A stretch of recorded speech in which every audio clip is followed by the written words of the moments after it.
Iran ও ইসরায়েলের চলমান সংঘাতের প্রভাব ধীরে ধীরে পুরো মধ্যপ্রাচ্য জুড়ে ছড়িয়ে পড়ছে। সাম্প্রতিক দিনগুলোতে রাত নামলেই ইসরায়েলের বিভিন্ন শহরে সাইরেন বাজছে এবং সম্ভাব্য ক্ষেপণাস্ত্র হামলার আশঙ্কায় মানুষ নিরাপত্তা বাংকারে আশ্রয় নিচ্ছেন।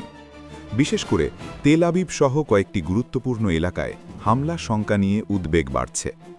ইরানের সর্বোচ্চ নেতা আয়াতুল্লাহ আলী খামেনিকে ঘিরে উত্তেজনা বাড়ার পর দেশটির সামরিক বাহিনী ও বিপ্লবী গার্ড বাহিনীর তৎপরতা আরও জোরালো হয়েছে বলে বিভিন্ন সূত্র জানিয়েছে।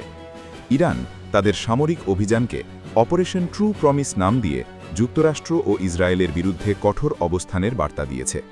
ইরানের ইসলামী বিপ্লবী গার্ড বাহিনী দাবি করেছে, স্থল ও আকাশপথের পাশাপাশি সমুদ্রপথেও তারা মার্কিন ও ইসরায়েলি লক্ষ্যবস্তুতে হামলা চালিয়েছে। ভারত মহাসাগরে মার্কিন যুদ্ধজাহাজ লক্ষ্য করে ক্ষেপণাস্ত্র নিক্ষেপের কথাও জানিয়েছে তারা। তাদের দাবি অনুযায়ী একাধিক হামলায় মার্কিন বাহিনীর ক্ষয়ক্ষতি হয়েছে এবং কয়েকটি নৌযান ক্ষতিগ্রস্ত হয়েছে। তবে যুক্তরাষ্ট্র এসব দাবির সত্যতা অস্বীকার করেছে। মার্কিন কর্মকর্তাদের মতে তাদের যুদ্ধজাহাজ ও সামরিক ঘাঁটিগুলো স্বাভাবিকভাবেই কার্যক্রম চালিয়ে যাচ্ছে।